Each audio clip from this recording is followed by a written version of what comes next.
Oke guys, welcome back to Daily Charting with Toshi, di mana kita akan daily chart your favorite cryptocurrencies. Oke, dalam 24 jam terakhir, cryptocurrency market terkoreksi sebesar 0,5%. Dengan total market cap mencapai di 1,14 triliun US dollars. Yang kita bisa di sini, Bitcoin terkoreksi sebesar 1%-an, ya, lebih tepatnya 1,09% dalam 24 jam terakhir. Dan sekarang trading di angka 27.409.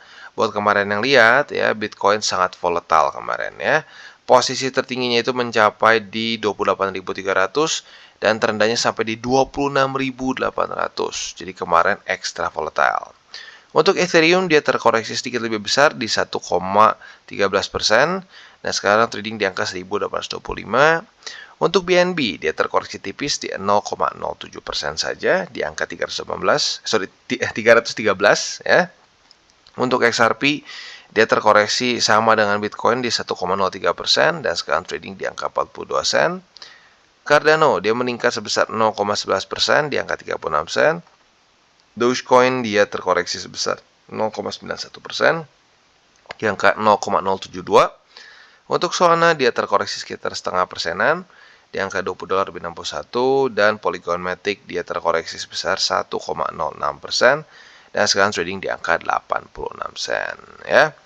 Nah, kita akan bahas langsung ke economic calendar ya. Untuk hari ini, gue ingatkan, oke, kemarin cukup penting, tapi jangan salah hari ini juga penting karena akan keluar initial jobless claim di sini ya. Akan keluar initial jobless claim dan juga akan keluar PPI ya. PPI ini juga seingat gue soal inflasi menurut gue ya. Yes, ini juga kurang lebih soal inflasi. Nah, kita ingin untuk initial jobless claim lebih tinggi daripada forecast, tapi jangan ekstrim ya, sedikit aja. Misalkan di sini forecast 245K, nah kita berharap dia jadi 250K lah gitu ya. Untuk untuk PPI ya, PPI kita berharap dia lebih lebih tinggi, lebih rendah daripada ekspektasi ya. Nah, di sini ekspektasinya di 0,3% ya. Oke, jadi kurang lebih seperti itu untuk hari ini ya, kalau kalendernya. Untuk besok kita bisa di sini ya. Besok kita ngintip sedikit. Besok dari US nggak ada yang terlalu penting ya. Jadi untuk hari ini ada beberapa, besok kita lebih fokus ke TA ya. Jadi kurang lebih seperti itu untuk ekonomi kalender. Sekarang kita akan geser ke analisa di Twitter. Nah, kita bisa di sini ya. Bitcoin dominance masih nyangkut di tempat yang sama nih ya, di daerah sekitar 48,24%. Jadi kalau kita lihat ini di 2022 ya, di Juni 2022 dia kerja di tempat yang sama. Dan beberapa kali sebelumnya kita bisa lihat Bitcoin dominance menemukan resisten di daerah sini. Nah, pertanyaannya apakah ini bisa menjadi suatu awal untuk altcoin season yang baru ya? We don't know ya. Tetapi untuk satu argumennya adalah ini mungkin adalah siklus baru. Jadi kemungkinan besar ya ada bukannya dia ke bawah lagi tapi malah tembus ke atas menjadikan ini sebagai support ya. Lagi-lagi kalau ini benar-benar menjadi suatu bull market yang baru ya. Walaupun ya kalau kalian sudah ngikutin DCWT cukup banyak TA dan fundamental yang menunjukkan bahwa kemungkinan besar ini sudah mulai masuk ke ke suatu bull market yang baru ya. Jadi kurang lebih seperti itu. Sekarang kita akan masuk ke chartingnya. Untuk Bitcoin kita bisa di sini ya. Ya, volatile ya. Lumayan gila secara pergerakannya kemarin. Tapi ujung-ujungnya lagi-lagi membuat suatu bearish spinning top. Ya, jadi artinya ada kebingungan di market nih mau naik atau turun. Walaupun terjadi volatility ya.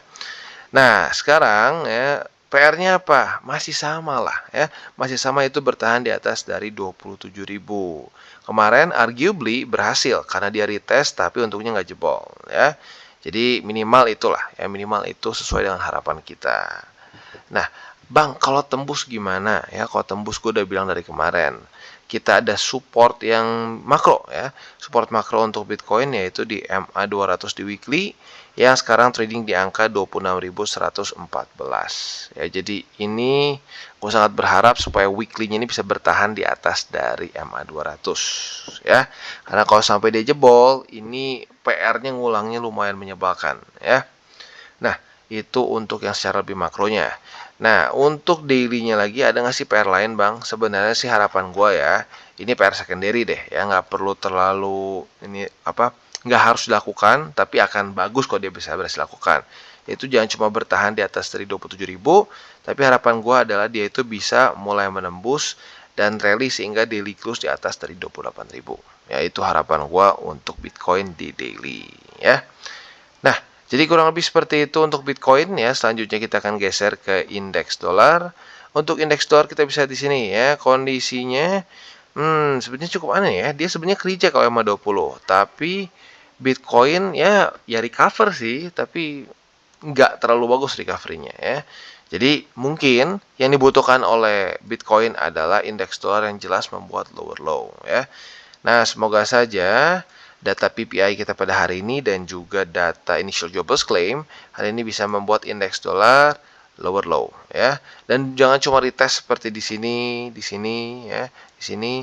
Tapi yang gue inginkan adalah dia itu bisa tembus dan daily close dengan signifikan di bawah dari 100,99 ya.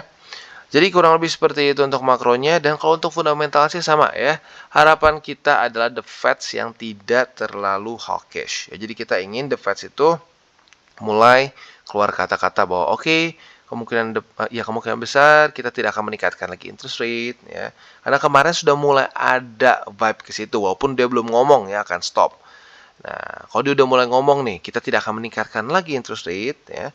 Nah, itu harusnya market mulai bergejolak tuh, mulai bagus, mulai naik ke atas. Apalagi yang kita sangat tunggu adalah the Fed yang mulai menyatakan bahwa oke, sekarang sudah waktunya kita interest rate cut ya. Nah, sudah terjadi interest rate cut, apalagi kalau terjadi juga QE atau quantitative easing, bahasa keren dari ngeprint uang. Nah, siap-siap di situ risk on asset akan mulai rally dengan signifikan menurut gua. Ya, jadi itu secara TA dan fundamentalnya. Ya, sebelum the Feds mulai berhenti, mulai bergeser stance-nya dari yang hawkish menjadi dovish, sulit untuk Bitcoin menemukan all time high baru. Rally tipis bisa, tapi untuk bisa menemukan all time high baru, momentumnya harus dibentuk dari situ. Ya. Plus satu lagi jangan lupa juga resesi ya, resesi US. Nah, semoga saja resesi US ini ya kalau sampai benar-benar terjadi itu seperti di 2020 ya. Jadi ada rally dulu Bitcoinnya ya, rally dulu. Nah, udah gitu ada keluar pengumuman terjadi resesi. Nah, dia drop bisa ke MA 200 di weekly di sini ya. Nah, kalau sampai kayak sekarang kondisinya cuma di sini-sini aja, nah ini serem nih. Ini bisa jebol sampai ke daerah bawah lagi. Nah, tentunya kita nggak mau itu ya. Jadi kurang lebih seperti itu untuk makronya. Sekarang kita akan geser ke buy limit. Tetapi seperti biasa gue akan disclaimer dulu bahwa semua konten dari Toshi Crypto Indonesia ini bukanlah financial advice. Ini semua bentuknya adalah edukasi. Lalu bagaimana cara untuk mendukung TCI? Ada banyak caranya. Lo bisa like our video, bisa share our video, atau juga bisa menggunakan link referral kita di bawah. Dan sebelum kita lanjut, kita akan dengar dulu pesan-pesan dari sponsor kita pada hari ini. Oke, today's video is brought to you by Bybit. Dan pada hari ini akan banyak event yang sedang berjalan di Bybit yang tentunya bisa membuat kantong lu makin penuh. Yang pertama adalah 30.000 USDT yang siap dibagikan di Deposit Blast Off Rewards ya. Kita bisa di sini untuk event kali ini ya, deposit lebih dari 100 USD akan mendapatkan 10 USDT. Yang kedua, trade lebih dari 500 USD akan mendapatkan 10 USDT. Selain itu juga ada 10 dolar USD welcome gifts ya. Yang pertama gampang banget nih, hanya KYC saja akan mendapatkan 1 USDT. Kalian deposit lebih dari 1 USDC akan mendapatkan 2 USDC. Lalu buat kalian yang perlu pertama kali trading spot ya, buat para new spot trader akan mendapatkan 2 USDT. Untuk yang pertama kali trade derivatif juga akan mendapatkan 2 USDT. Dan apabila kalian 3 hari aktif trading di Bybit, kalian juga akan mendapatkan 3 USDT. Luar biasa ya. Nah, ini event pertama dan kedua. Nah, event ketiga di sini ada suatu announcement antara Bybit dengan Apex Pro ya, di mana di sini akan ada pool sebesar 90.000 USDC price yang akan dibagikan ke kalian yang mengikuti eventnya ya. Yang pertama apa? Ini hanya event deposit saja, sangat gampang. Dari tanggal 8 Mei sampai tanggal 29 Mei. Caranya seperti apa? Klik di sini. Lalu kita akan masuk ke sini ya. Kita bisa di sini eventnya deposit 100 USDC. ke Bybit Wallet, maka kakak akan mendapatkan 20 USDC ya. Ya, kira-kira gampang banget eventnya. Tinggal klik di sini, deposit ya. Bisa dari wallet mana saja, mau dari Web 3.0 bisa, mau dari funding account bisa. Kita klik ke next ya. Lalu kita masukkan 100 USDC ya. As easy as that, kakak akan mendapatkan 20 USDC. Ini event ke 3 ya. Lalu event keempat di sini sama-sama dari tanggal 9 Mei, tapi ini mencapai ke 12 Juni ya, jadi lebih panjang untuk event kedua. Nah, untuk mengklaimnya seperti apa? Kita bisa di sini ya. Jadi ada task yang kita bisa lakukan. Di sini ada Apex Pro Exclusive Bonus, di mana ada 600 user pertama yang register di Apex Pro akan mendapatkan bonus di sini ya, sebesar 50 USDC untuk 600 user pertama. Wow ya. Lalu selain itu juga akan ada Apex Pro Deposit bonus, staking bonus, dan seterusnya. Nah, ini bisa terus dipantau karena kemungkinan besar tasknya akan terus berganti ya. Jadi kurang lebih seperti itu announcement dari Bybit. Luar biasa, banyak sekali reward yang menunggu kita. Buat lu yang belum punya akun di Bybit, bisa pertimbangkan menggunakan link referral kita di bawah dan mulai mendapatkan berbagai macam rewards. Oke, dan sekarang kita masuk ke Bitcoin. Jadi untuk Bitcoin kita bisa di sini dia sudah retest lagi ke buy limit pertama dia ya. Jadi buy limit pertama sudah kena retest. Nah, untuk buy limit kedua seperti pembahasan kemarin di MA 200 yang sekarang ada di 26.114, yaitu buy limit kedua. Untuk buy limit ketiga kita kembali lagi ke daily, ada di angka 24.495. Itu struktur ya. Jadi itu kurang lebih buy limit untuk posisi spot di Bitcoin. Untuk posisi futuresnya kita bisa lihat kemarin terjadi retest di resisten dan juga di support. Maka pada hari ini kita bisa limit posisi long dan posisi short di bersamaan ya. Longnya di angka 27.000, shortnya di angka 28.000 ya. Jadi kalau retest ke bawah kita bisa buka posisi long. Kalau retest ke atas kita juga bisa buka posisi short ya. Tentunya target TP posisi long adalah di tempat kita buka posisi short ya. Dan vice versa. Untuk buka posisi short ada di tempat kita target TP posisi long ya. Nah, jadi kurang lebih seperti itu setup untuk di Bitcoin. Oke, dan sekarang kita akan masuk ke Ethereum. Dan untuk Ethereum kita bisa di sini ya. Dia kemarin gagal untuk retest pertama di buy limit pertama kita ya. Nah, maka dari itu buy limit kita masih utuh. Buy limit pertama di 1780, buy limit kedua di 1705, dan buy limit ketiga kita di 1660. Itu untuk posisi spot di Ethereum. Nah, untuk posisi futuresnya kita bisa di sini sudah terjadi retest pertama di EMA 20 dan 50. Maka dari itu, apabila terjadi lagi retest kedua pada hari ini, kita bisa pertimbangkan untuk buka posisi short dengan target TP kita di angka 1780 ya, itu untuk posisi short di Ethereum dengan target TP-nya. Nah, untuk posisi longnya otomatis tinggal kita balik logikanya. Retest 1, retest 2 di 1780 sebagai support, kita bisa buka posisi long. Nah, target TP-nya bisa di EMA 20 atau 50. Kemungkinan besar EMA 20 nanti akan menjadi target TP yang lebih konservatif dan EMA 50 menjadi target TP yang lebih agresif. Oke, dan selanjutnya kita geser ke Polkadot. Nah, untuk Polkadot dia malah kemarin tuh berhasil reclaim daerah 5 dolar lebih 40 sen ya. Jadi untuk secara posisinya berarti buy limit kedua kembali aktif lagi ya. Jadi untuk sekarang yang masih aktif adalah buy limit kedua di 5 dolar lebih 40 sen dan buy limit ketiga kita di angka 5 dolar lebih 17 sen. Ini untuk yang buy limit kedua sekarang sedang secara real time dites ya. Nah, jadi kurang lebih seperti itu untuk posisi spot di Polkadot. Untuk posisi futuresnya sayangnya kemarin kita kena cut loss ya. Retest 1, retest 2 sudah terjadi, nyaris kena target TP, ternyata malah ke bawah naik ke atas ya. Nah, tapi nggak apa ya, win some, lose some. Nah, untuk posisi selanjutnya kita bisa di sini apabila daily close Polkadot besok bisa bertahan di atas dari 5 dolar 40 sen. Nah, kita bisa pertimbangkan untuk limit posisi long di sini dengan target TP di 5 dolar lebih 65 sen. Oke, dan sekarang kita akan geser ke Cardano ya. Ini posisi longnya kena TP. Nah, untuk spot dulu pertama ya. Untuk spot kita bisa di sini buy limit pertama kan sudah tembus dari kemarin-kemarin. Buy limit kedua kemarin berhasil menahan harga Cardano ya. Dan buy limit ketiga kemarin belum kena. Berarti untuk sekarang yang masih aktif adalah buy limit kedua di 36 sen dan buy limit ketiga kita di MA 200. Itu untuk posisi spot di Cardano. Nah, untuk posisi futuresnya seperti yang gue bilang tadi di awal, retest 1, retest 2 sudah terjadi di tanggal 8 dan 9 Mei. Nah, tanggal 10-nya kemarin sudah kena target TP di angka 37 sen. Ya, jadi congratulations, sudah mengantongi profit sebesar berapa nih? Ya, lumayan lah, 2,78%. Nah, untuk posisi shortnya otomatis tinggal kita balik logikanya.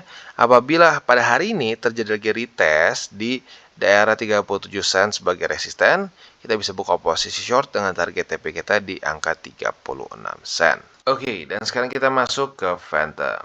Nah, untuk Phantom kita bisa di sini ya, dia kemarin nyaris retest ke MA 200. Ya, jadi untuk sekarang dia buy limit pertama masih kembali belum kena retest. Ya, jadi gue recap, buy limit pertama di angka 0,35, itu tepatnya di EMA 200.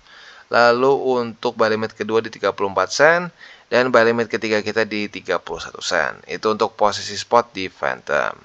Untuk posisi futuresnya kemarin belum terjadi retest, tapi intinya untuk posisi long, retest 1, retest 2 di EMA 200, ya kita bisa buka posisi long dengan target TP di angka 39 sen. Sementara untuk posisi shortnya tinggal kita balik logikanya, retest 1, retest 2 di 39 sen sebagai resisten, kita bisa buka posisi short dengan target TP kita di angka MA 200 di angka 35 sen ya. Jadi kurang lebih seperti itu untuk Phantom ya, dan juga ini ending untuk DCWT kita pada hari ini.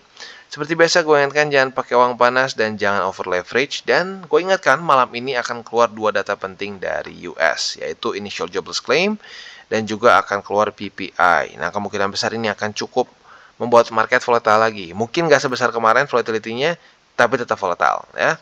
Ini akan keluar nanti jam setengah 8 malam ya. Jadi kurang lebih seperti itu untuk DCWT kita pada hari ini. Oke guys, jadi itu adalah akhir dari segmen DCWT kita pada hari ini. Dan jangan lupa bagi kalian yang merasakan manfaat dari segmen ini, jangan lupa untuk share ke teman-teman kalian. Dan apabila lu pengen mensupport channel kita, ya TCI, jangan lupa untuk menggunakan link referral kita di bawah. Nggak wajib ya, tetapi apabila lu menggunakan link referral kita di bawah, ada macam-macam ya, dari Bybit, Huobi, Maxi, toko kripto, dan banyak lagi ya. Ya, walaupun nggak wajib, tapi kalau menggunakan link referral kita, lu secara langsung membantu perkembangan dari TCI. Dan satu lagi, jangan lupa juga untuk join Telegram group kita, di mana kita bisa ngobrol-ngobrol santai mengenai dunia cryptocurrency secara dua arah. So, jangan lupa untuk like, subscribe, klik the bell icon, and see you on the next video.